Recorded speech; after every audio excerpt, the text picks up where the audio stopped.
Boa noite. Tudo bem? Vocês estão felizes? Vou fazer essa pergunta de novo. Amém? Glória a Deus. O salmista, ele encoraja a gente a ser feliz, né? Ele diz: alegrei-me quando me disseram, vamos à casa do Senhor. Estar aqui hoje, estar aqui essa noite é motivo de muita alegria, é motivo de festejar, de celebrar, e não porque é uma conferência jovem, mas é porque o Senhor, Ele está aqui. O Senhor se faz presente nesse lugar. Então, celebrar Ele, cultuar Ele, cantar louvores a esse Deus, é motivo de alegria. Por isso que a gente canta videira, canta outras músicas alegres. Por quê?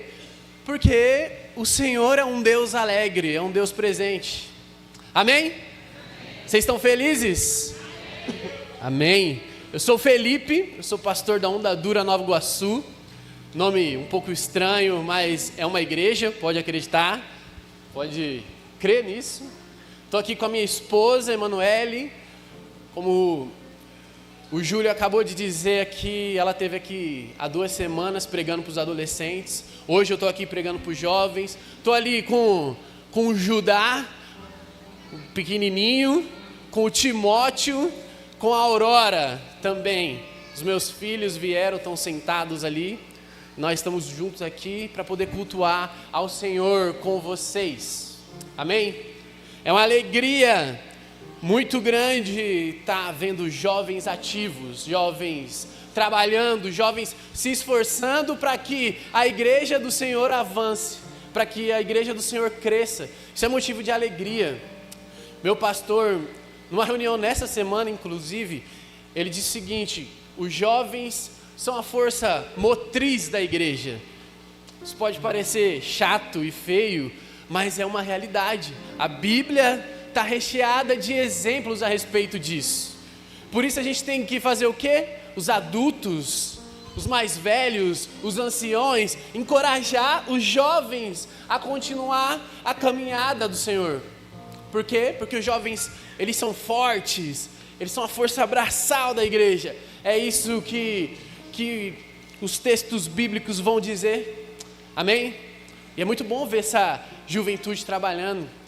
A gente viveu muito isso na época que a gente estava na denominação, servindo a nossa igreja, participando de congresso, de conferência, dando todo o gás para que a igreja avance. Isso não pode parar, isso não pode morrer.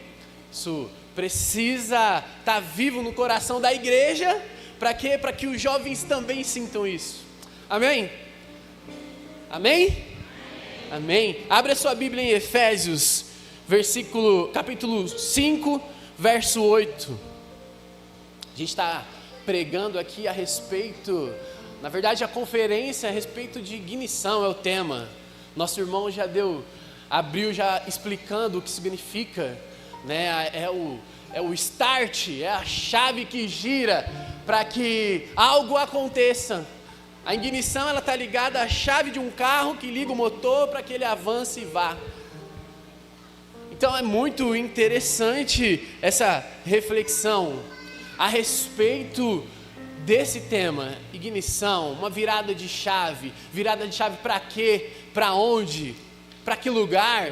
Eu acredito que os outros pastores e pregadores que estiveram aqui já disseram muita coisa a respeito disso. Sobre essa virada de chave, sobre essa ignição que precisa ser ativada para que o reino de Deus avance. Por isso a minha mensagem hoje, ela tem o título Das Trevas à Luz, um chamado ao despertamento. A chave do despertamento precisa girar. Na vida de quem? Na vida da igreja local, na vida da igreja brasileira, na vida da igreja mundial. Fato é que a igreja, ela precisa se despertar. Você já se sentiu como se tivesse adormecido espiritualmente? Você já sentiu isso no seu coração? Parece que as coisas não vai. Parece que você está adormecido, as coisas não vai fluir, não flui. Você tenta, mas não acontece nada. Ou como se a sua vida ela não estivesse fazendo a diferença em lugar nenhum. fazendo diferença em coisa alguma? Já refletiu sobre isso? Você já passou por isso? Ou então, como se suas atitudes, como se as suas escolhas, elas não tivessem impacto algum, efeito algum em lugar nenhum? Já passou por isso? Eu já passei muitas vezes. Fazia, parece que ninguém estava sendo impactado. Parecia que eu estava trabalhando igual louco. Parecia que eu estava fazendo e as coisas não fluíam. Paulo, nessa carta, a escrever essa carta a essa igreja, uma igreja recém-convertida, a igreja de Éfeso, uma igreja, inclusive, que estava numa sociedade completamente pagã, uma sociedade completamente influenciada espiritualmente por templos pagãos, por deuses pagãos. Era uma cidade tomada pelo paganismo. E aí o que tem nesse lugar agora? Uma igreja recém-convertida, uma igreja que agora está disposta a servir ao Senhor, uma igreja que está disposta a ser transformada e a tentar influenciar.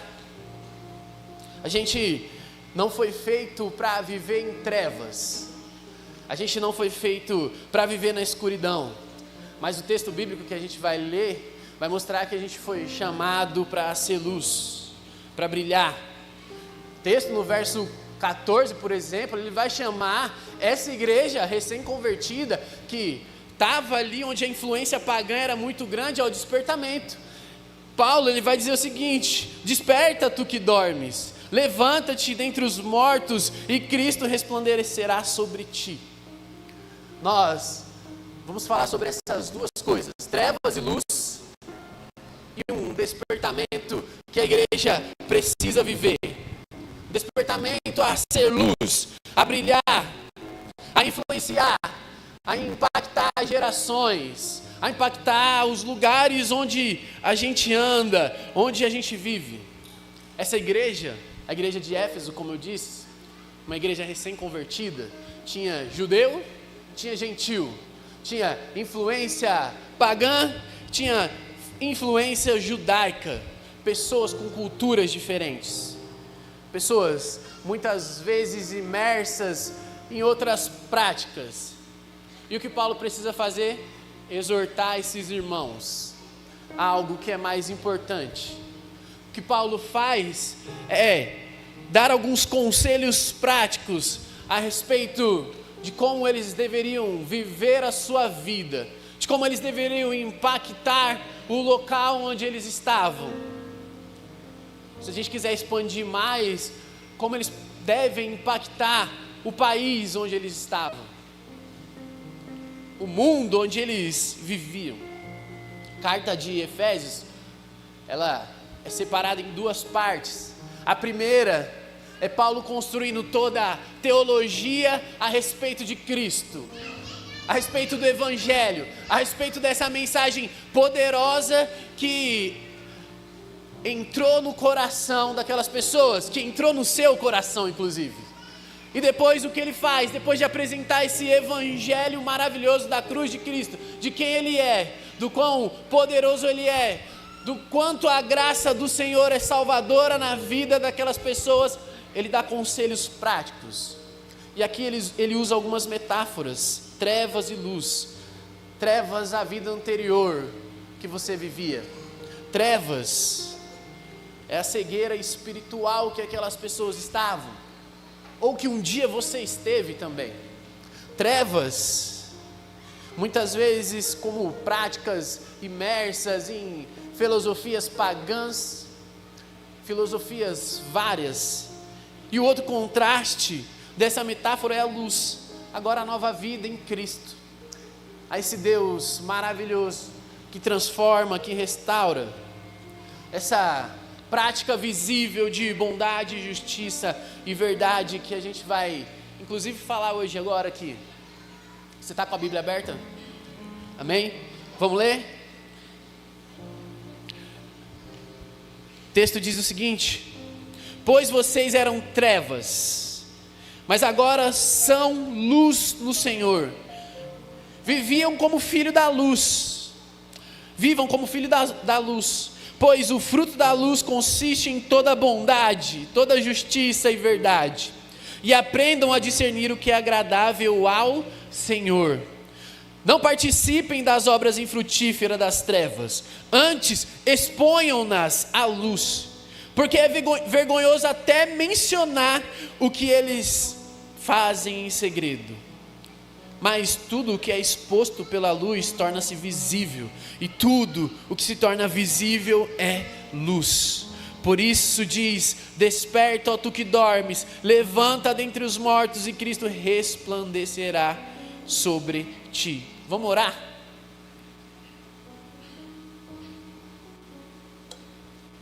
Senhor, nesse momento, quero que o Senhor fale aos nossos corações.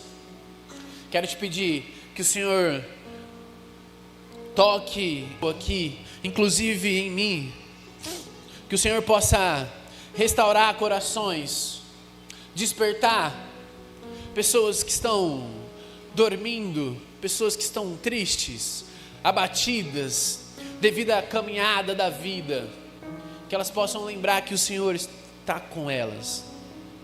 Essa é minha oração, em nome de Jesus. Amém. É muito interessante o que Paulo faz aqui.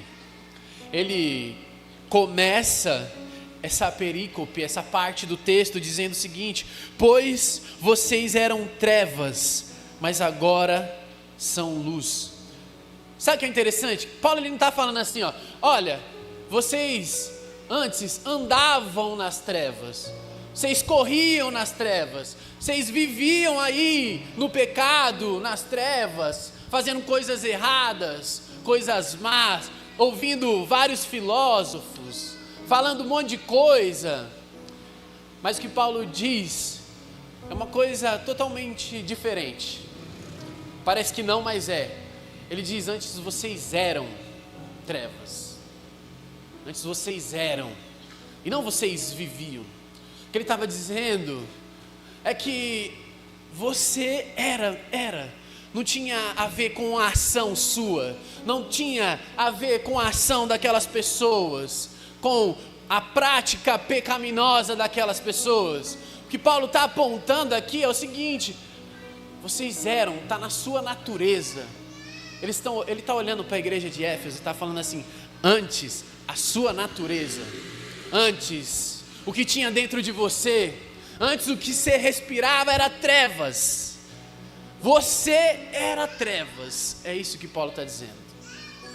Isso é muito pesado para uma igreja recém-convertida, para uma igreja que estava aprendendo ali aos pés dos apóstolos, ouvindo Paulo.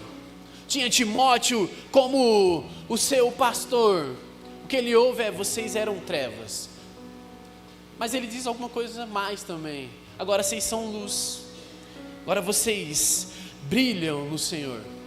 Isso é muito importante também. O que Paulo está apresentando aqui é simplesmente a identidade de todo mundo. Sabe qual era a sua identidade antes de Cristo? Trevas. Você era pecado. Se a gente quiser falar um português mais claro, é o que Paulo está mostrando para a gente. Antes você não só pecava, mas antes a sua identidade, o seu RG estava lá: pecado fulano de tal, o seu sobrenome. É isso que o apóstolo Paulo está mostrando. E é óbvio que ele quer mostrar aqui é algo muito importante. A sua identidade foi transformada. Agora você não é mais treva, você é luz. É isso que ele está falando. O que ele está falando é: antes de Cristo você estava espiritualmente cego, você estava completamente sem direção, você estava completamente moldado aos padrões do mundo. Trazendo para a nossa realidade, o que Paulo está falando é: antes o seu padrão era ver o carnaval rolando e achar tranquilo, vendo aquelas mulheres seminuas e achar tudo certo, tudo tranquilo. Antes, ver a sua vizinha fofoqueira falando mal, e tá bem, eu vou aqui discutir com ela aqui e vou resolver meu problema. Antes, você mentia, mas está tudo bem, é o padrão do mundo, a gente mente mesmo, para resolver nossos conflitos, para não dizer para o chefe do meu trabalho que eu errei, o que eu vou fazer? Vou contar uma mentira, tá tudo certo, e aí a gente resolve o problema. Para dizer para sua esposa que você não está vendo besteira na internet, você fala que está vendo o Instagram, vendo o jogo do futebol. Para você dizer tantas e tantas coisas para alguém, o que você faz é inventar uma história. O que Paulo está dizendo é isso, você era isso. Você olhava o carnaval e achava maravilhoso, tem problema não, está tudo certo. Mas agora fomos resgatados e transformados. Paulo diz, agora você é luz, a sua identidade mudou. Agora você está brilhando no Senhor. A sua identidade mudou radicalmente. Você não atura a fofoca da vizinha, mas você também não briga com ela. Você ama. Você já não fica babando para as mulheres seminuas no carnaval. Por quê? Porque a sua identidade foi transformada. Você agora na sua família já não briga mais com sua mãe. Seja por conta de Jesus, seja por conta do político que você gosta, seja pelo que for. Agora a sua identidade tem uma missão. Qual é a missão? Impactar. E o que você vai impactar? Vai impactar o seu bairro, vai impactar a sua família, vai impactar a sua cidade, vai impactar os seus amigos, vai impactar os seus filhos, na forma como você cuida deles, na forma como você corrige os seus filhos. A sua identidade mudou. É isso que o apóstolo Paulo está mostrando. Agora, você não traz para você mais ressentimento pelo que o outro falou de você. Você não traz mágoa para o seu coração. Você perdoa. Você já não faz coisa errada no seu trabalho. Você não fica de conversinha fiada com o seu colega falando mal do seu chefe. Pode ser um chato, não tem problema. Mas você não faz isso. Por quê? Porque a sua natureza foi transformada em Cristo Jesus. E aí você tem que viver como o Senhor. Agora no seu trabalho você é exemplo de honestidade. Antes você fazia as besteiras que seu chefe pedia. Você dava uma enroladinha aqui e outra ali. Mas aqui a realidade é outra. Sua identidade mudou radicalmente. E quando muda radicalmente, meu irmão, o pequeno erro é um erro. E um erro grave. Uma visualização errada na internet é um pecado, sim. E aí a gente não vê, a gente foge da aparência do mal, a gente luta contra a nossa carne. Agora a gente passa a ser exemplo de honestidade e dedicação. Você vai começar a evitar os maus hábitos que apagam a sua luz espiritual, a sua espiritualidade, a sua devoção no Senhor. Você se afasta desses hábitos. Você não vai ficar no sofazão vendo o jogo de futebol, 15 jogos no dia.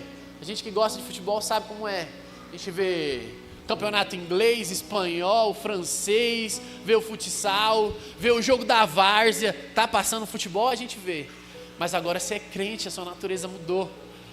Seu tempo agora é outro, seu tempo é para Jesus. Você vê um jogo aqui, vê outro ali, uns importantes. Mas você vai viver a sua vida para Jesus. Não vai deixar a sua luz apagar por conta de maus hábitos. Nós voltamos ao Senhor. Nós agora não deixamos de lado a disciplina bíblica. A gente passa a orar mais, a ler mais a Bíblia. O que Paulo está falando é justamente isso. Antes vocês eram trevas, você nem gostava da Bíblia. De orar então? Gostava não. Você gostava de ir lá no templo da Diana, lá em cima, lá, né, se prostituir cultualmente com as mulheres que estavam lá. Mas não, ler a Bíblia e orar vocês não gostavam não. Sabe o que isso fala pra gente? Se a gente não está pegando nossa Bíblia, se a gente não está botando nosso joelho no chão para orar, possivelmente, a gente está perto das trevas. É porque eu não quero dizer que possivelmente você pode ser trevas. Então eu vou colocar aqui, você pode estar perto dela, flertando com ela. Isso é muito perigoso. O nosso chamado é para impactar. E passa por tudo isso que eu falei. Passa por nós entendermos a nossa identidade em Cristo Jesus. Passa a entender que agora a gente é luz no Senhor, a gente brilha. Agora, o vizinho já não odeia a gente aqui. Agora a gente vai buscar paz com a nossa esposa em nome de Jesus. Ouvi-la, a gente vai agradá-la, a gente vai amar, cuidar, corrigir os nossos filhos de forma sábia. Mudou radicalmente. Eu gosto do que Jesus fala em Lucas 14, 33, a respeito de ser discípulo dele. Jesus, ele trata da mesma forma, trata de forma radical. Ele fala assim, se você quer ser meu discípulo, e não deixar pai, mãe, vó, avô, sobrinho, papagaio, periquito, cachorro, por causa de mim, você não é nem digno de ser meu discípulo, você nem é meu discípulo. Isso é muito, muito chocante. Porque ele está falando, se você não faz isso daqui que o Paulo escreveu aqui, você possivelmente está priorizando outras coisas. Você está priorizando seu cachorro, você está priorizando seu filho, priorizando muitas coisas que não são parte do que Jesus chamou a gente para fazer. Ama a sua esposa, cuida dela, em nome de Jesus. Não vai sair largando tudo agora para poder impactar o mundo, não é isso. Mas é um chamado para a gente a entendermos essa realidade de que antes a gente era trevas, antes a gente não brilhava, já entrou num quarto escuro, a gente era aquilo, um quarto escuro, já acendeu uma lâmpada na escuridão, foi o que a gente se tornou, algo que brilha, que chama atenção. E a gente não chama atenção porque a gente tem uma igreja bonita, porque a gente tem um ministério de jovens impactante, porque a gente tem uma banda que, cara, é extraordinária. Mas a gente chama atenção porque nós somos discípulos de Jesus, porque Jesus está com a gente, porque a gente está aprendendo dele. E quando a gente aprende dele, a gente passa a ser manso, a gente passa a ser humilde, a gente passa a amar quem nos persegue. É isso que vai impactar uma geração, é isso que vai impactar uma juventude, inclusive que não quer saber nada do Senhor. Como que a gente impacta uma juventude? Amando, indo até ela, ouvindo, respondendo as perguntas certas que elas estão fazendo. A gente precisa analisar o mundo que a gente está vivendo e responder perguntas corretas. A gente às vezes reclama que as igrejas estão vazias de jovens, mas sabe por quê? Porque a gente está respondendo as perguntas erradas desses jovens. E aí, meu irmão, quem vai querer estar na igreja? Se a gente não consegue responder o que o outro está perguntando. Sabe o que a gente está fazendo? Respondendo perguntas lá da Segunda Guerra Mundial, lá de João Calvino, de Lutero, de todas as outras pessoas, lá do século XVI. Perguntas que ninguém está fazendo. Mas não, a gente vai ser luz e vamos impactar sim. Vamos, pode deixar. Mas a gente vai responder as perguntas erradas. E o que vai fazer? Mais jovens e mais jovens vão se afastar do Senhor. Adultos se afastam. Essa reflexão precisa estar no nosso coração. Somos luz no Senhor. Antes a gente estava adormecido, mas agora a gente brilha no Senhor. Quais são esses frutos da luz? E é interessante falar sobre eles também, porque Paulo ele fala o seguinte: olha só, vocês eram trevas, agora vocês são luz, uma nova identidade. Mas não para por aí. Uma nova identidade, ela precisa frutificar, ela precisa dar frutos. E qual é o fruto da luz? Fruto da luz, o apóstolo Paulo vai dizer, ele vai dizer: o fruto da luz é toda justiça, consiste em toda justiça, bondade e verdade. Você quer ser alguém que vai impactar? Você precisa dar fruto de bondade. Você precisa ser uma pessoa boa, meu irmão. E ser pessoa boa não é só quando os outros estão vendo, não. É quando os outros não estão vendo. Você precisa ser uma pessoa justa, uma pessoa reta, um representante do Senhor na terra. Um representante de justiça. Você precisa ser verdadeiro. Você precisa ter pequenas e grandes ações que transformam o seu coração, ações de bondade. Quando o vizinho fofoqueiro precisar de ajuda, você não vai virar as costas para ele, você vai ajudar. Por quê? Porque a gente é luz, a gente impacta. Quando o seu irmão na igreja, você está com raiva dele, com cara virada para ele, porque ele falou uma verdade que você precisava ouvir, ou uma mentira que você não precisava ouvir, precisa de algo, você colabora, porque é o corpo de Cristo. Você passa a ouvir mais as pessoas, você vai auxiliar melhor a igreja, vai auxiliar melhor famílias, vai auxiliar melhor amigos. Por quê? Porque a nova identidade, ela consiste em frutos de bondade.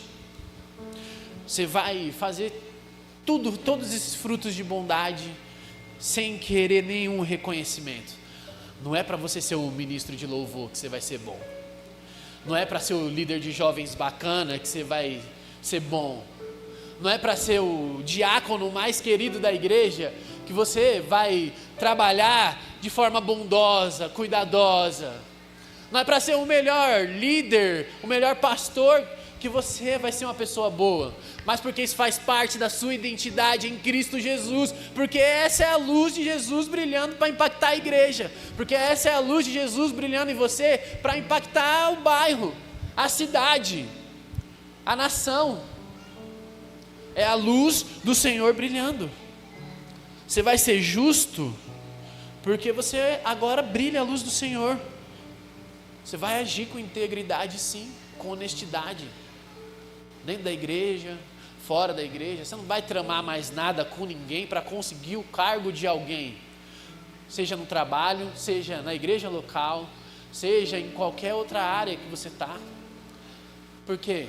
Porque a luz do Senhor brilha em nós, e aí a gente não vai fazer isso. Nós vamos ser pessoas justas, pessoas íntegras. Nos negócios que a gente faz, a gente vai honrar a Cristo. Você quer ser um homem justo nos seus negócios? Nos negócios, seja ele em empresas, seja ele com irmãos, seja ele com alguém. Você quer ser justo? Haja com honestidade. Venda o que tiver que vender de forma honesta. É assim que a gente impacta uma geração. Não é mostrando algo que a gente não é. Não é criando uma bancada evangélica na política. Não é tendo milhões e milhões de igrejas, uma igreja a cada esquina. Não é assim. É no fruto de bondade, de justiça, de integridade no trabalho, de integridade na escola, na faculdade. Você vai estudar bem. Para quê? Para que seu colega veja. E caramba, ele não está fazendo nada de errado para conseguir uma nota boa. Que estranho. Que negócio diferente é esse? Deixa eu ver o que está acontecendo. Esses dias eu estava ouvindo o podcast do JP. A galera jovem vai conhecer mais. Mas quem é o JP? JP é um rapper que se converteu ao Senhor. E ele disse que se converteu da seguinte forma: ele ia no cabeleireiro e o cabeleireiro dele era um pastor. E aí o pastor ia lá, passava a máquina, deixava na régua, como diz os jovens, e beleza. E ele falava alguma coisa, o pastor falava uma palavra bíblica, mas os amigos dele, que estavam com alguns outros pastores, enfim, que estavam mais para bajular essas pessoas do que para dizer a verdade, do que para ser justo, ele via algo completamente contrário. E ele achava estranho, até que um dia ele falou assim pro barbeiro dele: cara, por que você fica falando essas coisas desse jeito tão diferente? Ele: porque eu sou um pastor, eu preciso agir com honestidade, preciso ser verdadeiro, porque eu sou um cristão na verdade, mas eu sou pastor da igreja tal. Isso chamou a atenção desse cara que tinha fama, dinheiro, poder, chamou tanta atenção dele, que ele começou a conversar com o pastor, conversar. De repente esse homem agora largou o rap, todos os contratos que ele tinha para servir ao Senhor. Olha que loucura, ou que maravilha, isso daí agora vai ficar a seu critério. Mas o que eu estou querendo dizer é que a gente impacta as pessoas a partir da forma que a gente age com os frutos da nossa nova identidade. E aí é óbvio que com a pregação do Evangelho, que o Evangelho vem por ouvir, que a salvação vem por ouvir e ouvir a palavra de Deus. Mas o que eu estou querendo dizer é, faça o seu trabalho com integridade, faça o seu trabalho com honestidade, tenha coragem para defender o que é certo. Isso é muito importante, porque a gente escuta muitas coisas que a gente vai lá e dá uma escapulida, né? Não vou defender isso que eu não quero problema. Mas, meu irmão, você escolheu seguir a Jesus, e escolher seguir a Jesus é problema. Não é uma vida boa, não é uma vida fácil. Agora de manhã eu preguei na igreja sobre Atos 14, Paulo sendo apedrejado. Na verdade, na sua primeira viagem missionária, foi oposição dos judeus, perseguição de gentio, apedrejamento de todo mundo. E o que ele faz é continuar a sua missão de encorajar os seus discípulos, inclusive, que ele fez nessa primeira viagem missionária, a sofrer o mesmo que ele sofreu. Uma coisa eu preciso te dizer, a vida cristã é complicada. E por isso que nós precisamos ser alguém com coragem de dizer a verdade, mesmo que seja desconfortável, mesmo que seja chato e ruim. Falar para sua mãe que a vida não é assim. Por que não é assim? Porque eu sigo Jesus. Jesus me ensinou de outro jeito. Vai ser difícil confrontar mãe, confrontar filho, confrontar pai, amigo, mas é o que é. E nós precisamos ser justos, nós precisamos ser coerentes, verdadeiros. Outro fruto, a verdade. A gente precisa ser coerente, não dá para a gente falar que ama Jesus, a gente levantar a mão aqui no congresso jovem para o alto e na segunda-feira está fazendo algo completamente o contrário, está vivendo uma vida louca, está mentindo para o trabalho, para o chefe, para o namorado, para a namorada, para o esposo. A nossa vida precisa ser um exemplo prático do que a gente diz crer, porque senão vai ser só mais falácia, e falar por falar, fala é só fala, não é mais nada. A gente precisa agir de forma coerente, a gente precisa cumprir as promessas que a gente prometeu. Agir com a verdade é isso, você disse que vai fazer, meu irmão, faz. Não inventa desculpa, não arruma conversa fiada para não fazer. Isso impacta as pessoas, impacta a vida de muitos. A gente precisa manter a coerência com a palavra de Deus, refletir Cristo nas nossas vidas, nos nossos relacionamentos. Cristo precisa ser refletido na forma como a gente se relaciona como igreja. Eu gosto de Atos 2, quando Lucas escreve assim: e a igreja ia caindo nas graças do povo. Meu irmão, isso é maravilhoso.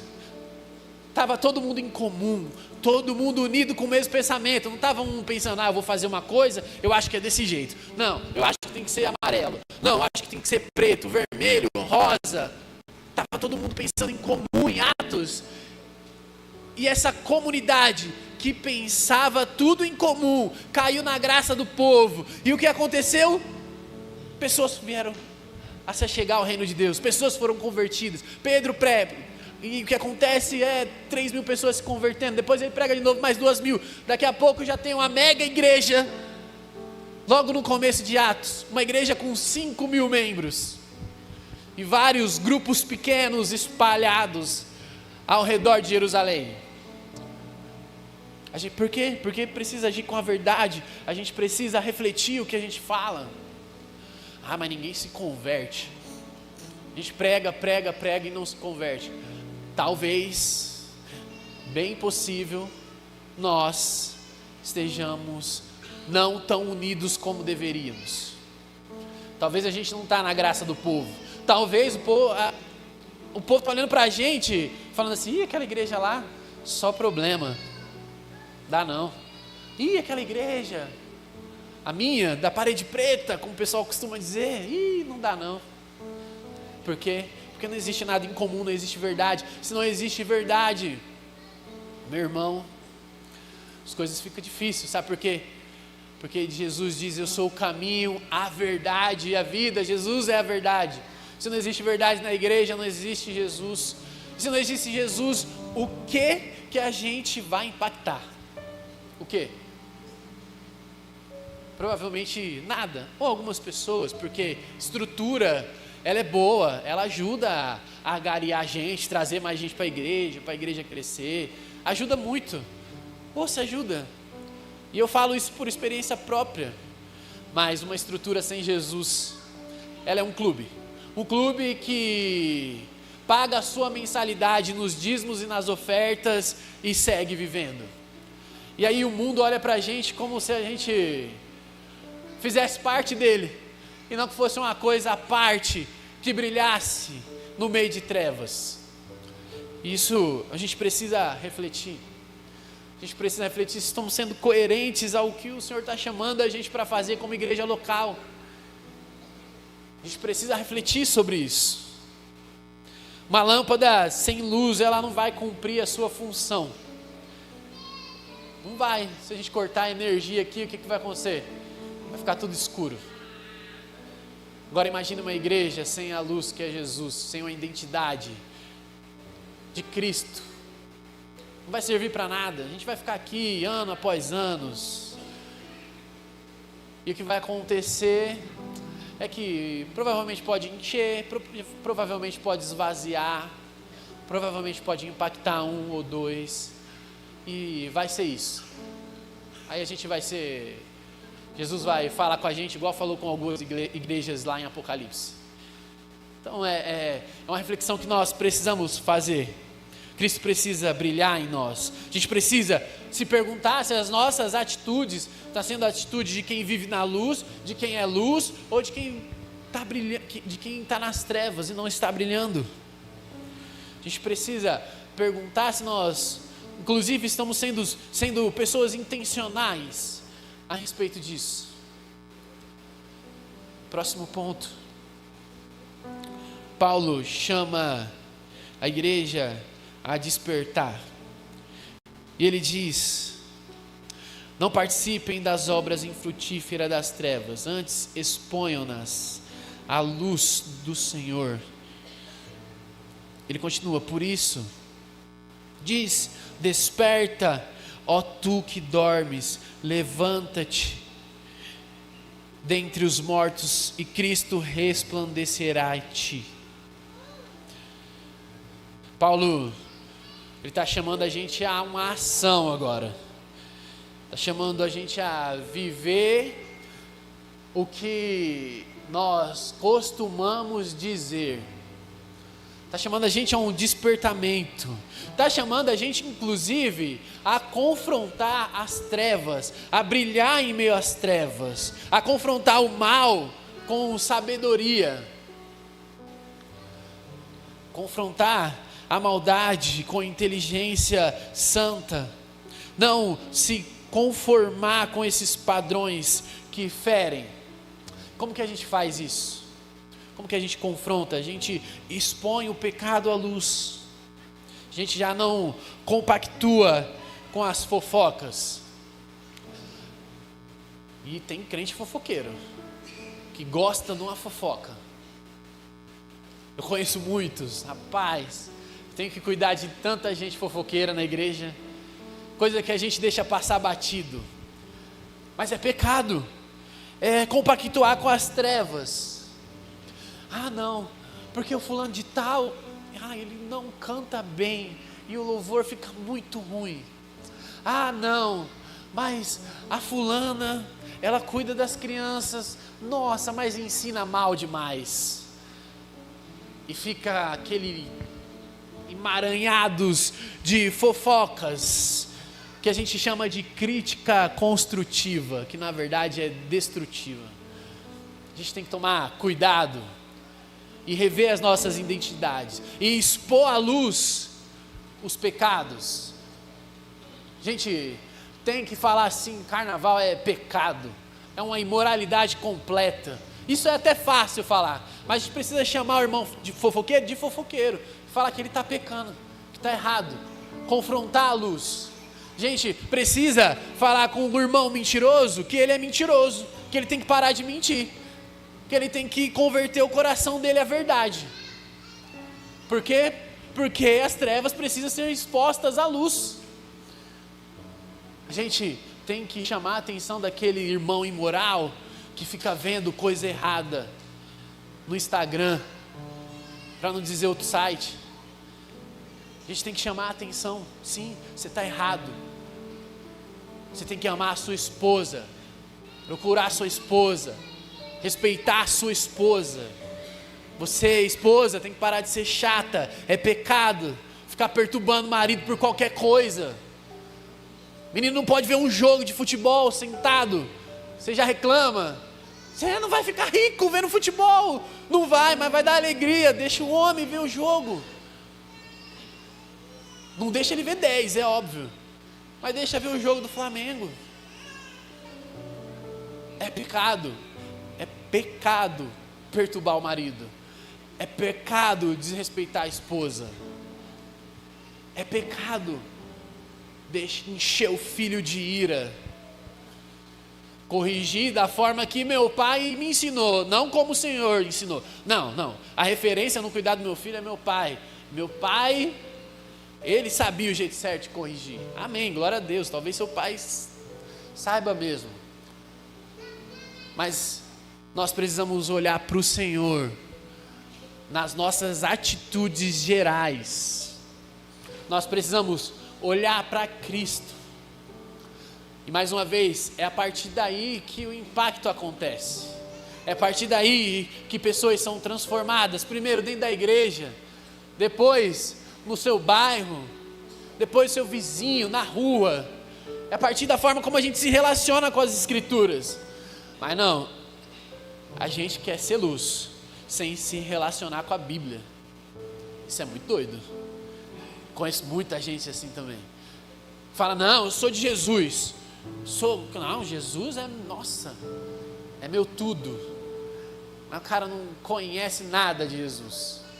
Não conhece a natureza amorosa do Jesus, porque ele é um cara rancoroso e bravo, briga com todo mundo. Ele não conhece a natureza, a identidade humilde de Jesus. Por quê? Porque ele se acha o bom. Ele se acha o melhor. E aí você está falando, Felipe, eu sei sim, mas se você não abre a Bíblia, você não sabe. Você sabe o que o outro disse para você, do que ele também sabe. E aí, meu irmão, cria uma confusão muito difícil. Denuncie práticas injustas, exponha à luz práticas injustas, seja no trabalho, seja na igreja, não tenha vergonha disso, seja com o seu amigo querido, que você ama tanto. Você que é luz, que tem a identidade da luz, precisa expor as injustiças de forma sábia, amando, cuidando e respeitando. Inspire seus colegas a agir como pessoas íntegras e éticas. A gente estava num grupo pequeno lá em casa e um rapaz veio falar comigo, cara, o menino era da igreja, a respeito de um amigo dele. Ele era da igreja, fazia as coisas muito bem, era evangelista, orava pelas pessoas, no Uber. Cara, aí ele se afastou e agora ele está sendo influenciado por todo mundo. Começou a falar palavrão, a sair com os amigos, a beber, a se relacionar com a namorada. Falei, a gente precisa orar por ele. A gente precisa clamar para que o Senhor o resgate desse lugar pecaminoso e que ele volte a ser a influência que um dia ele foi. Que ele volte a ser alguém que impactava as pessoas por quem ele era, pela luz de Cristo que brilhava por ele. A gente precisa participar das coisas do Senhor conforme Ele pede, não conforme a gente acha. E por final, a gente precisa acordar do nosso sono espiritual e entender que para impactar jovens, principalmente no século 21, a gente precisa saber conversar com Ele. A gente precisa saber responder as perguntas que eles estão fazendo. A gente precisa amar, cuidar e não ignorar. A gente precisa saber responder as perguntas que os jovens estão fazendo dentro da igreja. A gente, como anciãos, precisamos olhar para esses jovens e orientá-los através das Escrituras, não através do que a gente acha que é certo ou que não é. A gente precisa acordar do nosso sono espiritual. Isso eu não digo a Igreja Batista da Viga, isso eu digo a igreja brasileira. Ela precisa acordar desse sono espiritual e passar a ter mais encontros com Jesus na Escritura, a ter mais encontros com Jesus na oração, tendo ações concretas a respeito do que fazer, de como fazer, porque senão vai ser tudo vão, vai ser tudo pra gente, pro clube, pro nosso clube, nosso belo e bonito clube. A pergunta é: como que a gente pode ser luz nesse tempo? Como que a gente pode brilhar em meio às trevas? Como que a gente pode brilhar na nossa família? Como que a gente pode ser luz no nosso trabalho, na nossa comunidade, no Rio de Janeiro, que cada dia mais é tomado pela violência, é tomado pela imoralidade, por governantes completamente corruptos? Como que a gente é luz? A gente acha normal e, tá tudo bem, é só mais um. Deixa eu apertar o botão do automático aqui, porque já foi 7. O que é 8? Governador que não presta. Não, tá tudo certo, tá tudo bem.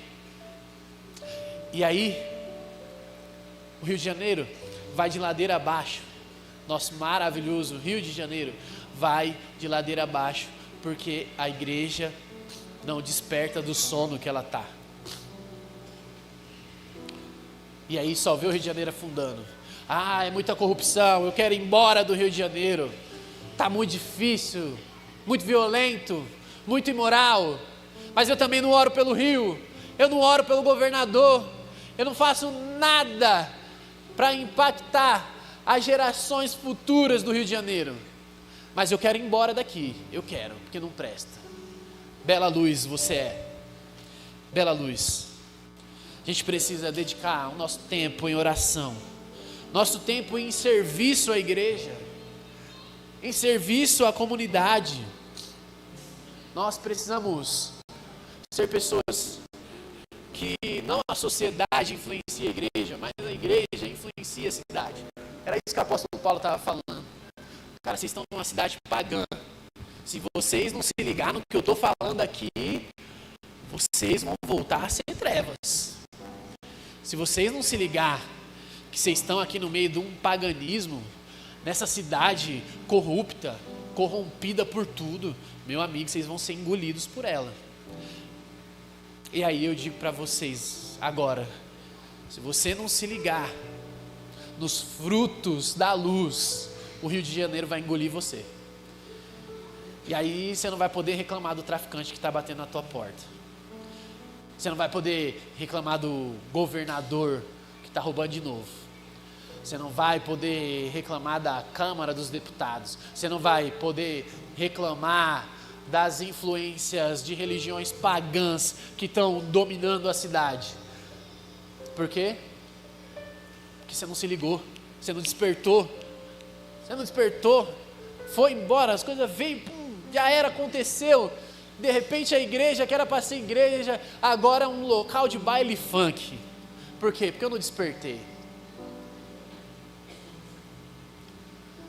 Jesus, é óbvio que em um outro contexto, mas acredito que serve, encoraja a gente a estar atento. Quando ele conta a parábola das 10 virgens, das 5 tolas, que foram buscar azeite na hora que não tinha, não colocaram azeite direito, perdeu o noivo. E das outras 5 sensatas, que fizeram o que tinha que ser feito.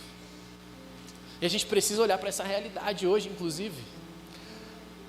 Será que a gente está sendo tão insensato que o paganismo, a cultura da imoralidade está dominando o Rio de Janeiro e a gente não está nem percebendo? Meu filho agora está numa imoralidade, no baile funk, usando droga, perdido. Por que será? Será porque a gente está dormindo? Será porque a gente está preocupado com as coisas da vida, as coisas passageiras? Aí Paulo está falando, desperta você que dorme, desperta. Desperta, porque senão pode ser tarde demais. Não vai dar para você reclamar do filho que você perdeu, porque você está dormindo e não educou como precisava educar. Não dá para reclamar do seu marido que te deixou, porque você estava preocupado com outras coisas. E não em ser uma família que honrava Cristo. Não dá para reclamar dos jovens da igreja, sendo que os jovens não têm apoio. Não dá para reclamar dos anciãos, dos velhos da igreja, sendo que os jovens não respeitam também os velhos. É um chamado a gente despertar em todas as áreas, da criança ao ancião da igreja. Para quê? Para que o mundo seja impactado pela luz do Senhor. E o que a gente faz? A gente caminha junto, a gente pensa igual, diferente em algumas coisas, porque a igreja de Jesus, ela é uma unidade, ela não é algo uniforme, todo mundo igual, pensando igual. Tem que ser tudo assim, oh meu Deus, todo mundo bate sentido. Agora, mas precisa existir coerência na forma como a gente lida nos relacionamentos. Se a gente quer impactar uma geração, a primeira coisa que a gente precisa entender é que a gente precisa ser unido. A gente precisa estar caminhando junto, todo mundo, pensando igual, tendo os anciões dando uma girada de chave, para que os jovens ativem os motores dele em nome de Jesus e avancem. Essa é a realidade, inclusive. Para concluir, nós somos filhos da luz, nós somos luz, essa é a nossa nova identidade. Jesus te resgatou da escuridão, Jesus te resgatou das trevas. Honre isso que Jesus fez, e honre através dos frutos de bondade, de justiça e de verdade. Esses frutos precisam ser visíveis. Jesus diz que a gente conhece a árvore pelos frutos. Meu irmão, se você não está dando fruto, alguma coisa está em suspeição aí, alguma coisa está em suspeita. Jesus diz que as árvores são conhecidas pelo fruto. Você precisa saber qual o fruto que você está dando. Por fim, você precisa despertar. Você precisa levantar do sono espiritual, do cansaço de 30 anos de igreja. Você precisa despertar para que essa geração seja impactada. Para de falar mal dessa geração. Ela é ruim mesmo, todo mundo já sabe. A gente precisa fazer outra coisa agora, que é impactar. Não dá mais para ficar falando que o fulano é mau, que esse mundo está ruim demais, que na minha época era boa demais. Nossa, como eu andava tranquilo na rua, como era fácil viver. Agora não dá para ir na rua que a gente perde um celular. Na verdade tomam da gente. A gente não faz mais nada. A gente precisa de parar de reclamar e impactar essa geração. Cristo resplandece em nós, não para o nosso conforto pessoal, não para a gente vir todo domingo na igreja, bater o cartão, sentar no banco, ouvir a palavra maravilhosa do pastor, pagar a nossa mensalidade, o dízimo e oferta, usufruir da pregação do pastor, usufruir da música que o Ministério de Louvor está cantando, do belo ar-condicionado que a gente tem. Jesus, a luz de Jesus resplandece em nós, não para esse conforto pessoal, mas para transformar vidas. Nós fomos chamados por Jesus para transformar vidas. A grande comissão é isso.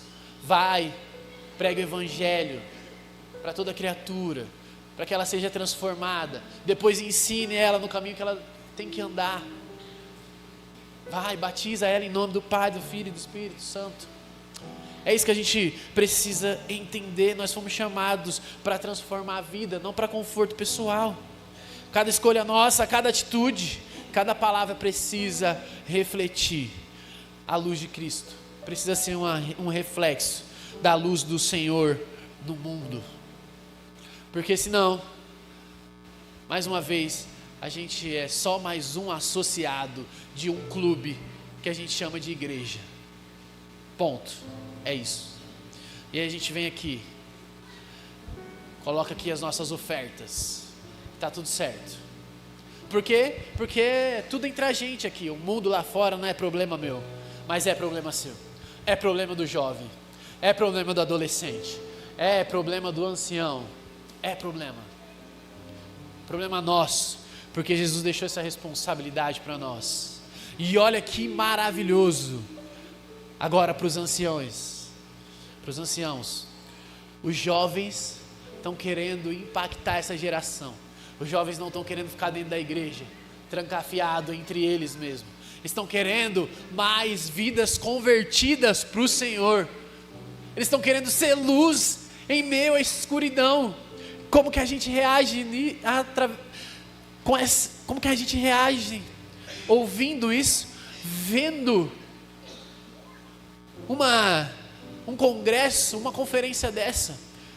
Se isso não despertar a gente para que os jovens estão querendo fazer, meus irmãos, vai ser difícil a caminhada para os jovens.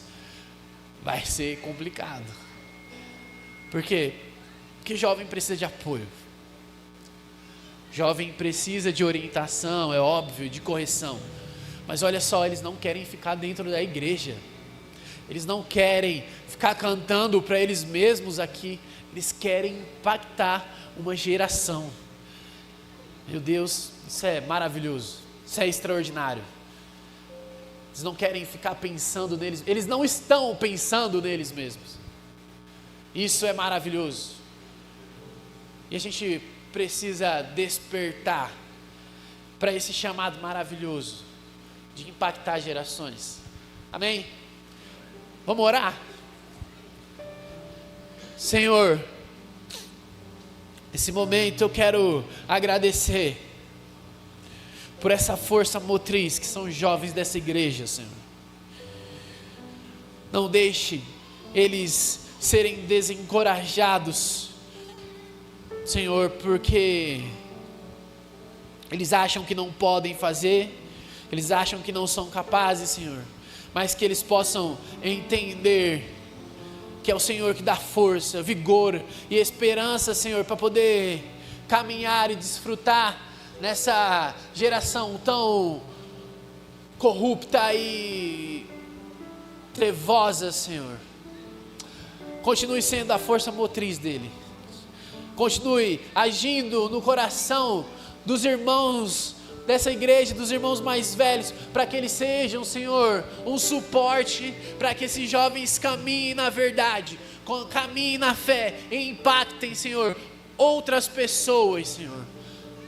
Não deixa isso ser mero espasmo, Senhor, mas que isso seja, Senhor, uma realidade vivida, Senhor, no coração desses jovens. Que eles possam, Senhor, ser luz onde quer que eles estejam, Senhor. Que essa igreja possa brilhar nesse bairro. Que essa igreja possa impactar, Senhor, o bar, Senhor, que está ali na frente, Senhor. Os vizinhos que estão ao redor, Senhor. Que essa igreja possa ser uma influência, Senhor, para essa sociedade e luz no caminho delas, Senhor. Essa é a minha oração. Em nome de Jesus. Amém. E amém. Deus abençoe a vida de vocês. Que Deus abençoe essa igreja maravilhosa. Eu quero agradecer a oportunidade de poder falar a vocês. Quero agradecer a Leonora, ao Vitor, a Júlia, ao Júlio, a Isabelle, esqueci o nome da Thaís. Eu não sou mais jovem, então a gente esquece, mas eu quero agradecer principalmente ao pastor por essa oportunidade de deixar a gente vir aqui no púlpito e falar. Eu sei que é muito difícil, né? Mas quero agradecer ao Senhor também, pastor. Muito obrigado. Que Deus possa cada dia mais usar essa igreja e usar o Senhor também. Amém?